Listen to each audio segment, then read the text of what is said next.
Mesdames et messieurs, amis sportifs passionnés du football, bonsoir et bienvenue à vous dans l'Intellican sur l'Intelligent TV, votre émission d'analyse des différents matchs des éléphants de Côte d'Ivoire pendant la CAN 2021 au Cameroun. Et on commence avec ce premier match des éléphants de Côte d'Ivoire.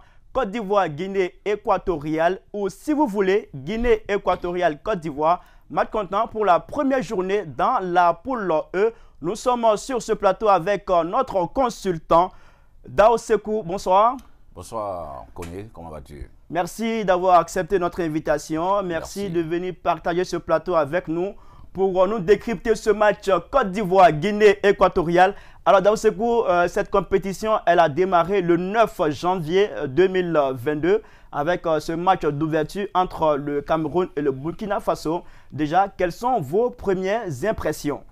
Ben, je pense que cette CAN-là, pour moi, va tenir toutes ses promesses, eu égard à la qualité des équipes qui y sont présentes. Et donc, pour en revenir au premier match, dans l'ensemble, ça a été un bon match, malgré quelques ratés. Mais je peux dire que, comme c'était le premier match, les gens sortaient quand même d'une longue période de léthargie, de torpeur. Et cela leur a permis vraiment de récupérer, de retrouver les marques. Et je pense que les autres matchs qui auront lieu vraiment vont tenir toutes les promesses. On espère bien. Alors, je voudrais signifier à l'endroit de tous ceux qui nous suivent en ce moment que dans quelques instants, nous serons rejoints ici sur ce plateau par Zézé Venance dit Zézéto, ancien footballeur international ivoirien. Il fera son arrivée ici pour nous tenir compagnie dans cette émission, l'Intellican, l'émission consacrée à l'analyse des différents matchs des éléphants de Côte d'Ivoire pendant la CAN 2021 au Cameroun.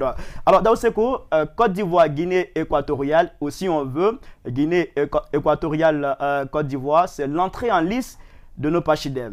Oui, bien évidemment, les éléphants sont très attendus et eu égard à leur palmarès dans cette compétition. Et il faut tenir compte de la Guinée équatoriale qui ne vient pas en victime résignée. C'est une équipe, c'est vrai, d'aucuns pourraient la qualifier de petit poussé, mais aujourd'hui, avec la technologie footballistique, tous les pays se mettent véritablement à améliorer leur football. Donc ce ne sera pas une partie aisée, mais le potentiel des éléphants quand même leur permettra de remporter le gain de ce match-là. Parce qu'il y a une certaine dynamique au sein des éléphants de Côte d'Ivoire, ils ont des joueurs de qualité. Ce qui ne veut pas dire que les Bissau-Guinéens n'en ont pas, ils ont des bons joueurs. Mais côté expérience, côté individuel, la Côte d'Ivoire quand même part avec la faveur des pronostics. Mais cela ne vous empêche pas d'analyser que ce match ne sera pas facile pour les éléphants. Bien sûr, ça sera quand même très disputé parce qu'il y a l'orgueil Bissau-Guinéen également. Les deux équipes sont à leur troisième confrontation. La première confrontation, les éléphants l'ont remporté. La deuxième, c'était je crois en 2015. Il y a eu, je crois, un match nul. Et donc, ça, c'est la belle. Et on verra, les Bissau-Guinéens ont également le désir de remporter le gain de la partie pour montrer aux yeux du monde, aux yeux de leurs ressortissants, qu'ils peuvent venir à bout également des Pachidem. Donc, ça sera une partie très disputée, à mon sens. Alors, c'est qu'on va voir en image la composition des éléphants de Côte d'Ivoire qui nous a été envoyée par l'un de nos envoyés spéciaux au Cameroun. Je vais parler bien sûr de Ange Kouadio. On voit là en image. Dans les buts, nous avons Sangaré Badara Ali. À la défense, on a Bailly, Simon Deli, Kona Gislem, on a Maïga. Au milieu de terrain, nous avons Franck Kessié, Sangaré, Seri Jean-Michel. Et puis en attaque, nous avons Max Gradel, Cornet et puis Alain. Une composition 4-3-3. Qu'est-ce que cela vous inspire? À l'observation, je pense que c'est une très bonne composition que Baumel vient de faire. Mais mon inquiétude se situe au niveau de Bailly. Pourquoi? Très souvent, il est un peu excité sur le bord. Donc je souhaite que pour cette rencontre, il garde la tête véritablement sur les épaules, qu'il soit plus concentré pour ne pas qu'il commette d'impairs et d'erreurs qui puissent nous être préjudiciables. Sinon, dans l'ensemble, je pense que malgré l'absence de Bowo suite à sa suspension, je pense que le reste de la troupe peut quand même relever les défis. Alors vous avez parlé tout à l'heure de l'absence de Bowo. Il a été testé positif à un produit dopant, donc il a été suspendu par la FIFA. Alors est-ce que cette absence de Bowo Sylvain laisse un vide au sein de cette formation des éléphants de Côte d'Ivoire? Bon, je ne crois pas. C'est vrai que cela, en d'autres circonstances, pourrait impacter, mais je pense qu'en l'état actuel de la chose, vu l'état d'esprit qui prévaut actuellement au sein des éléphants de Côte d'Ivoire, je pense que son absence ne sera pas trop préjudiciable. Et surtout, il faut compter également avec les autres remplaçants. La Côte d'Ivoire regorge en son sein des gardiens talentueux qui pourront relever le défi de l'absence de Bobo. Justement, donc, il a été remplacé pour ce match, selon ce que nous venons de voir, par le numéro 2 de gardien, Sangaré Badra Ali. C'est un choix qui rassure? Oui, parce que Sangaré, quand même, je l'ai vu plusieurs fois en situation de jeu. Il a quand même l'expérience et les capacités physiques pour tenir la dragée haute à cette équipe de Guinée-Bissau. Donc, à mon sens, il n'y a pas d'inquiétude à se faire. C'est un joueur consciencieux et talentueux et je pense qu'il pourra remplacer valablement Bobo. Et on a vu aussi dans le classement, Serge Aurier, le capitaine des éléphants de Côte d'Ivoire, est absent. Il est remplacé à son poste par Habib Maïga de FC Metz. Oui, je pense que là aussi, c'est vrai, j'aurais aimé avoir un Serge Aurier sur ce terrain. Surtout qu'il est le capitaine, oui, il peut galvaniser ses partenaires. Absolument, mais à l'impossible, nul n'est tenu, puisqu'il est suspendu à cause de l'accumulation de cartons. C'est bien cela. Donc voilà, on ne peut pas faire autrement. Il va falloir trouver un remplaçant. Je pense que la personne de Maïga, vu sa fougue, vu sa hargne de gagner, je pense qu'il est le remplaçant valable de Aurier et je sais qu'il ne va pas décevoir les Ivoiriens dans leur ensemble. Est-ce qu'il y a des joueurs que vous auriez voulu voir dans ce classement? Bien, je pense par exemple à Gervinho. Malheureusement, il n'est pas sur la liste. Il est très virevoltant sur le bord. J'aurais quand même voulu avoir Gervinho sur le terrain. Mais je pense que Baumel connaît mieux son monde que nous. Et je pense que ceux qu'il a classés quand même méritent la confiance des uns et des autres. Attendons de voir ce premier match pour que nous soyons véritablement à l'aise dans nos différentes critiques. Alors, on va demander à la réalisation de nous ramener l'image du classement des éléphants de Côte d'Ivoire. Voilà, on va voir ça encore. Badra dans les buts, à la défense Maïga Habib, Eric Bailly, Simon Denis et Ghislain Conan. Au milieu de terrain, nous avons Franck Kessié, Sangaré Ibrahim, Seri Jean-Michel. Et puis en attaque, nous avons Mas Gradel, Cornet et puis Allaire. On espère bien que cette équipe pourra donner la satisfaction que les Ivoiriens attendent pour ce soir, pour ce match contre la Guinée équatoriale. Alors, dans Seko, vous parliez à l'instant de Patrice Baumel, le coach, l'entraîneur des éléphants de Côte d'Ivoire. Il s'est prononcé hier à l'occasion de la conférence d'avant-match Côte d'Ivoire-Guinée équatoriale. Il a parlé de l'état d'esprit des éléphants de Côte d'Ivoire. On l'écoute et puis on revient pour la suite. Lorsqu'il y a des choses négatives, il faut toujours garder le cap. Et je tiens à vous dire que lorsque les joueurs étaient 6 sur le terrain, eh bien, les garçons qui étaient en Europe, ils échangeaient. Il y a eu un état d'esprit remarquable, ils ont travaillé. Bien sûr, la nouvelle tragique du décès de Max-Alain Gradel, du papa de Max-Alain Gradel, a été une nouvelle effroyable. Ce sont des épreuves, mais je pense que ce ne sont pas que des cas isolés. Mais je tiens vraiment à soulever que l'état d'esprit est remarquable. Remarquable. Et on a besoin d'un soutien de notre peuple. Je le dis souvent, il y a souvent de l'amour lorsqu'on gagne. Forcément, on veut tous gagner. Mais on a besoin de ce soutien parce que l'état d'esprit est remarquable. On fait corps, on reste dans notre bulle.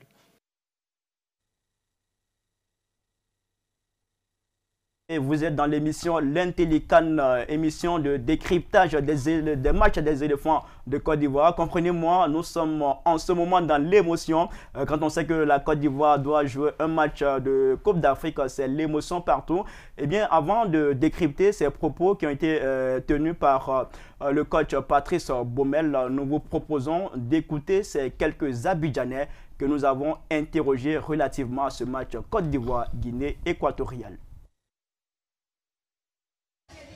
Bon, je pense que on aura la victoire, même si on n'a pas fait les matchs amicaux, mais avec les individualités. Et puis bon, si on ajoute un peu le collectif, je pense qu'on ira loin. Bon, moi c'est 3-0. Hein. 3-0 parce qu'on est des attaquants pimpants. Hein. Quand je vois ça, Pépé, Allaire, bon. Et puis l'autre aussi, Evra Kwasi. Je pense qu'on a l'attaque. À ton avis, Côte d'Ivoire-Guinée, c'est comment? Côte d'Ivoire-Guinée, Non, je crois que Guinée va taper Côte d'Ivoire. Hein. Guinée va taper Côte d'Ivoire. Ouais. Je crois qu'il va taper 2-0 parce que pour taper le Côte d'Ivoire, c'est pas facile. Mais je crois que peut-être il va le taper 2-0. Ouais. Côte d'Ivoire 2, Guinée 0. Côte d'Ivoire 2, Guinée 0. Mais c'est 2 gain. 2-0, ouais, 2-0 est bon. C'est pas 7 pour toi. Non, 7-2 est bon. Levé. Bah, l'autre a marqué, ça a marqué 1, puis maintenant, Pépi va marquer 1. C'est pour vous. Ouais, c'est partagé, c'est fini. C'est tout. Wow. La Guinée, je vois la Guinée, c'est une bonne équipe. Hein. C'est une bonne équipe, mais déjà, je vois la Côte d'Ivoire en tête.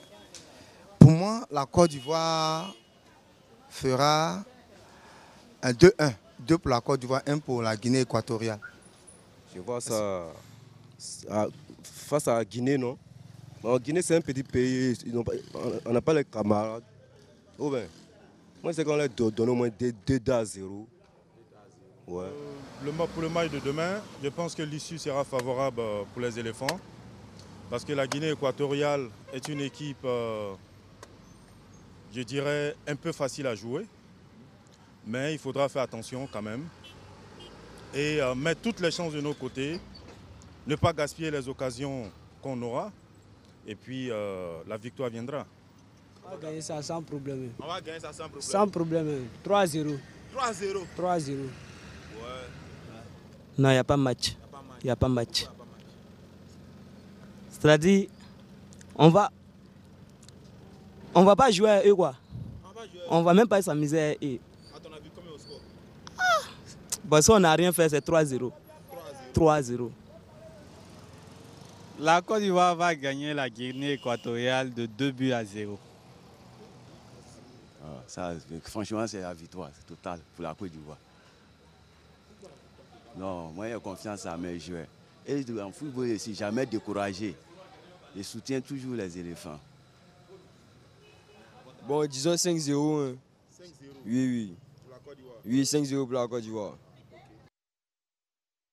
Sur les antennes de l'Intelligent TV, on a écouté à l'instant quelques Abidjanais qui ont donné leur avis et puis leur pronostic relativement à ce match Côte d'Ivoire-Guinée équatoriale. Match comptant pour la première journée dans la poule E pour la 33e édition de la Coupe d'Afrique des Nations 2021 au Cameroun. Alors Daoseko, avant ce micro-trottoir, vous avez écouté Patrice Baumel qui a parlé de l'état d'esprit des joueurs. Il a parlé d'un état d'esprit remarquable. Absolument. Je suis très heureux d'abord de voir la sérénité affichée par Patrick Baumel, qui, à mon sens, est un très grand entraîneur. Et je pense que la sérénité qu'il affiche va impacter positivement l'ensemble de son groupe, notamment les éléphants de Côte d'Ivoire. Parce que si lui, qui est le premier responsable, n'est pas serein, bien évidemment, cela risque de jouer un peu sur le mental de l'équipe.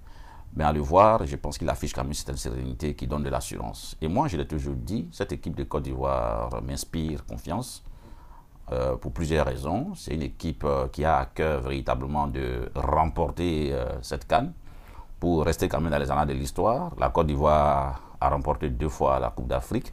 Et cette jeune équipe qui veut remplacer valablement la génération Drogba a à cœur également de marquer ses initiales sur la Coupe d'Afrique des Nations. Et je pense qu'avec cette volonté réelle de remporter ce trophée-là, cela va constituer une sorte de ferment, une sorte de boost pour eux pour aller de l'avant. Alors Daoseko, désormais vous n'êtes plus seul sur ce plateau. Nous avons été rejoints par Zézé Venance, Zézéto. Bonsoir. Bonsoir. Merci d'avoir accepté notre invitation. Alors, Zézéto, la Côte d'Ivoire entre en lice ce soir dans cette compétition face à la Guinée équatoriale. Déjà, quelles sont vos premières impressions? Déjà, j'espère qu'on aura un beau match et on a confiance à la Côte d'Ivoire. On a beaucoup d'individualités sur lesquelles on peut compter et j'espère qu'ils feront un bon match. Et surtout la victoire pour nous ramener les 3 points. Est-ce que vous partagez ce que Patrice Baumel vient de dire à l'instant? Il parle d'un état d'esprit remarquable des éléphants de Côte d'Ivoire. Oui. Quand on sait que cette équipe n'a pas connu une bonne préparation, sans match amical, et puis en plus on a connu, on a l'absence de Bobo Sylvain, le gardien de but, et puis il y a aussi ce fait-là que Max Alain Gradel a perdu son géniteur.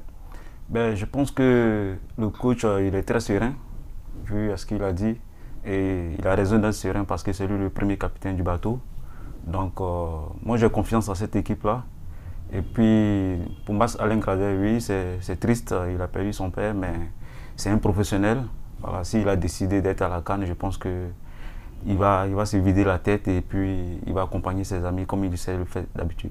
Voilà. Vous pensez que Max Gradel n'a pas été affecté par cette mauvaise nouvelle? Bien évidemment, on ne peut pas ne pas être affecté par la perte de son géniteur, mais je dis qu'en tant que professionnel, il a quand même un mental d'acier qui va lui permettre de se surpasser et bien au contraire, il va donner le meilleur de lui-même pour rendre hommage à son père.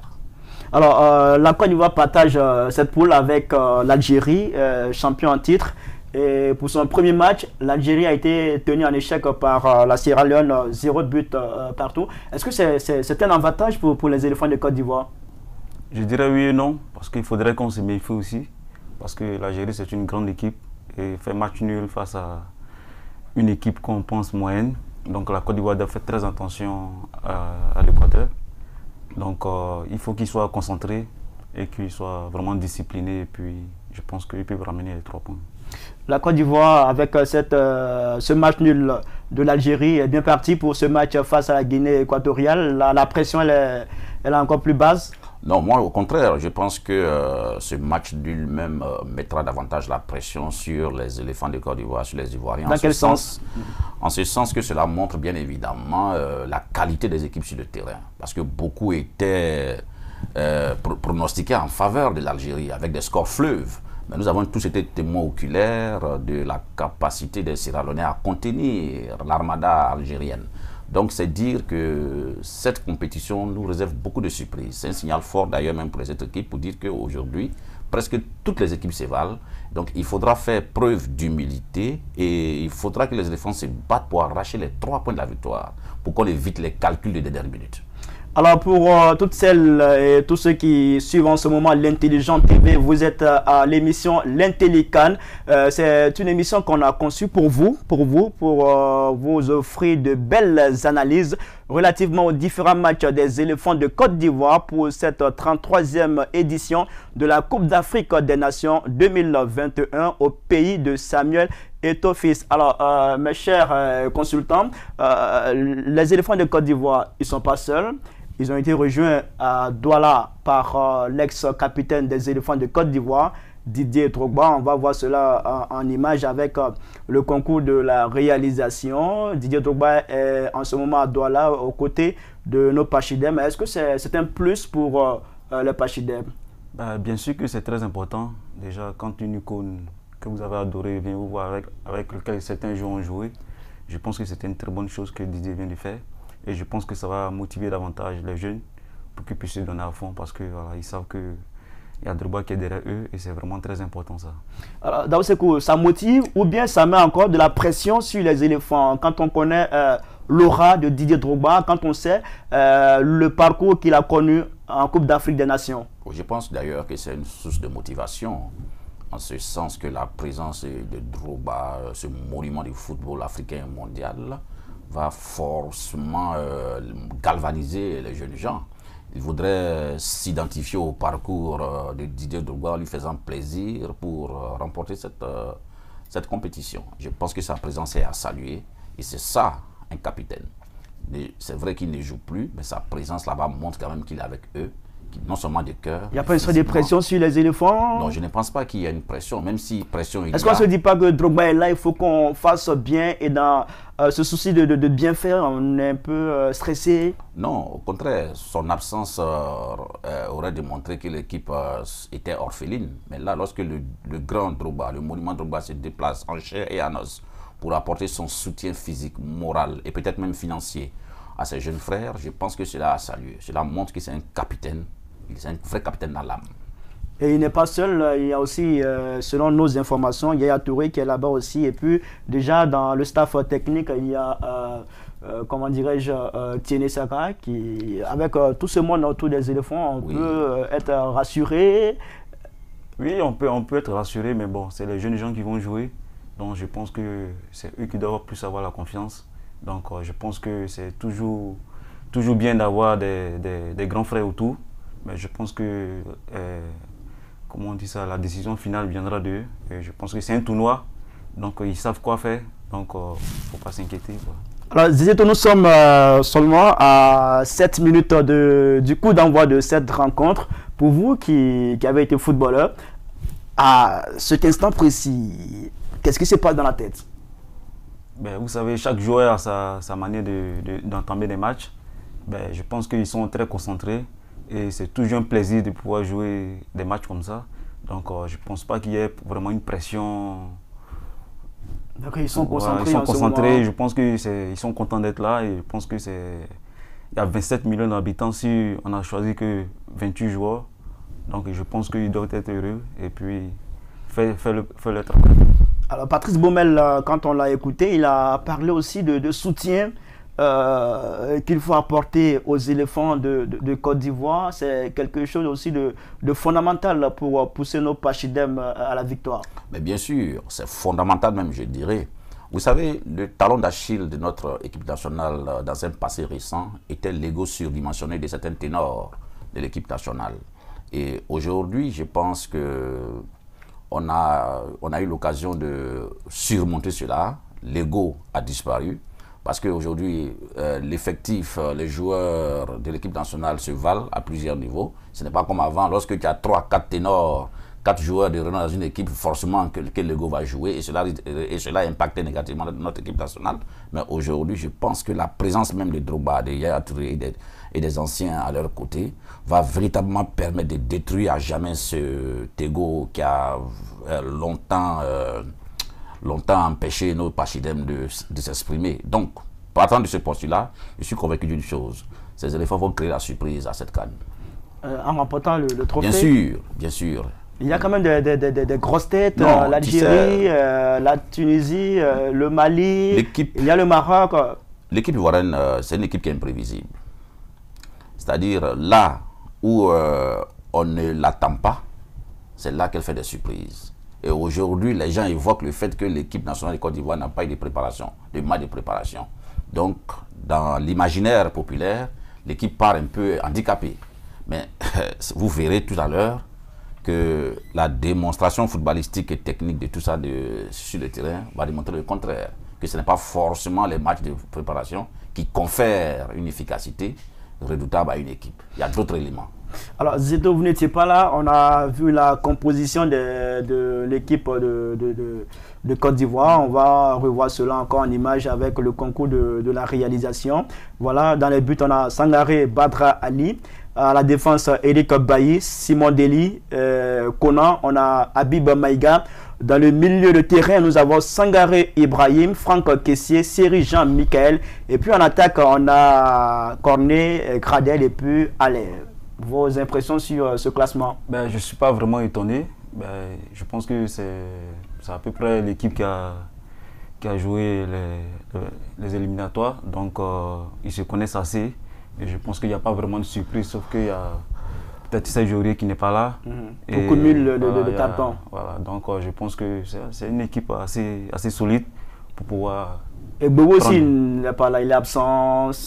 Oui, mais bon, moi... Ça pose pas de problème pour les éléphants? Non, je pense que quand on est footballeur, on sait à quoi s'attendre, il y a toujours des surprises. Et je pense que le gardien qui sera là, Sangaré, je le connais très bien. Très bon gardien. Peut-être qu'il n'a pas eu la chance de pouvoir jouer quelques matchs avant. Mais je pense qu'il est assez conscient qu'il doit faire un grand match, un grand tournoi. Et je pense qu'il le fera. Est-ce que quand on regarde cette situation dans laquelle on se trouve, où on perd Bobo Sylvain, ça vous fait rappeler 2015, où on a perdu Bobo Sylvain en finale? Oui, un peu, mais vous avez vu la preuve, Copa, il a été sollicité, il était déjà prêt. Donc je pense que Sangaré est dans le même cas. Donc plus ou moins tous les gardiens s'attendent à ça, puisque à tout moment, on peut changer de gardien. Donc, je pense qu'il est assez prêt. Et si Boumel lui a fait confiance, je pense qu'il sait à quoi s'entendre. Donc, il nous fera un bon match.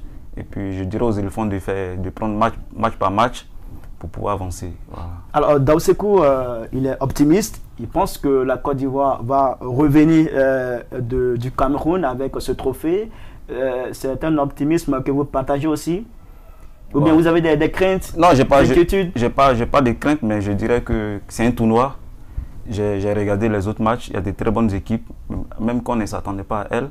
Donc, je pense que la Côte d'Ivoire doit prendre match par match. Je pense qu'aujourd'hui, c'est le match contre la Guinée équatoriale. Il faut se concentrer là-dessus, faire un bon résultat, et puis ensuite prendre le deuxième match, et puis avancer. Parce qu'on peut avoir des surprises. Ce n'est pas toujours la meilleure équipe qui gagne. Donc, il faut toujours se concentrer match par match pour pouvoir arriver le plus loin possible. Mais le souhait, c'est que la Côte d'Ivoire aille jusqu'en finale et même remporter le tournoi. Mais il faut prendre match par match. Et en ce moment-là, au fur et à mesure, on pourra savoir où la Côte d'Ivoire ira. Alors, dans quelques minutes seulement, les joueurs seront sur le terrain. Quand on est sur le terrain, à ce niveau de la compétition, il faut aller comment? Il faut se lancer vite dans le match, ou bien il faut attendre un peu et puis après se lancer? Non, il faut prendre le match. Et je pense qu'ils ont mis une tactique en place. Je pense que le coach a fait un discours. Donc, en fonction du discours que le coach donnera, en fonction de ce discours-là, ils pourront entamer le match. Et je pense que, comme j'ai dit, il faut prendre match par match. Et quand ils rentreront sur le terrain, ils savent que c'est ce match, il faut faire un bon résultat. Et on verra ce qu'il aura à la fin. Alors, Daousekou, comment on doit entamer ce match? Est-ce qu'il faut cogner très fort dès l'entame, ou bien il faut aller doucement avec les Équato-Guinéens? Bon, tout va dépendre de la stratégie qui a été mise en place par le coach. Il faut savoir que dans un environnement footballistique, il y a beaucoup de facteurs. Il y a des facteurs endogènes et exogènes qui souvent échappent à l'œil du profane que nous sommes. Mais je pense qu'en l'état actuel des choses, les éléphants, ils savent pourquoi ils sont au Cameroun. Ils savent la mission qui est la leur. C'est de remporter tous les matchs et pourquoi pas nous ramener le trophée pour nous permettre à la Côte d'Ivoire d'avoir une 3e étoile. Donc moi je suis très optimiste, je fais confiance à ces jeunes parce que je sais qu'ils ont gros sur le cœur, ils veulent remporter, ils veulent se battre pour faire plaisir non seulement à eux-mêmes mais dans l'ensemble des Ivoiriens. Donc je suis très optimiste. Alors nous sommes presque à la fin de cette émission, on doit rendre l'antenne, le match c'est pour quelques instants seulement. Alors Zeto, votre pronostic pour ce match Côte d'Ivoire, Guinée équatoriale? Je ne suis pas trop fort en pronostic, mais je voudrais que la Côte d'Ivoire gagne et j'espère qu'on gagnera. Je dirais 2-0. 2-0 pour la Côte d'Ivoire. Pour la Côte d'Ivoire, bien sûr. Qui seront les buteurs? Allez. Et puis je pense à peut-être Allez. Gradel, je pense qu'ils doivent plus se concentrer sur Allez. Parce qu'il est très adroit devant le but et je pense qu'il risque de marquer 2 buts. Voilà. En tout cas, je dirais 2 buts pour Allez. Voilà. C'est notre souhait, voilà. Que Allez marque, même s'il peut marquer 3 ou 4. En tout cas, nous on prend. S'il marque déjà 1, c'est déjà bon. Et puis bon, après 2, 3, ce sera toujours des bonus. Donc voilà. Alors, Daousekou, votre pronostic? 2 buts à 1 ou 3 buts à 1 pour la Côte d'Ivoire. 2 buts à 1 ou 3 buts à 1. Oui. Les buteurs? Bon, bien évidemment, à l'heure, Gradel. Alain Gradel. En tout cas, messieurs, merci à tous les deux d'avoir accepté de venir partager ce plateau avec nous pour analyser ce premier match des éléphants de Côte d'Ivoire pour la CAN 2021. Dans quelques minutes seulement, la Côte d'Ivoire sera face à la Guinée équatoriale pour son premier match dans cette 33e édition de la Coupe d'Afrique des Nations 2021 au Cameroun. Merci encore une fois de plus et puis merci aussi à vous d'avoir suivi cette émission L'Intellican. On va se retrouver pour le prochain match des éléphants de Côte d'Ivoire. Ça sera face à la Sierra Leone et on viendra encore pour un décryptage de ce match. On souhaite bonne chance à nos pachydermes, bonne chance aux éléphants de Côte d'Ivoire. Et puis on va se quitter sur ces belles images qui nous rappellent le sacre des éléphants de Côte d'Ivoire en Guinée équatoriale en 2015. C'était le 2e titre de la Côte d'Ivoire. Allez, bonne chance à la Côte d'Ivoire. À très bientôt. Au revoir.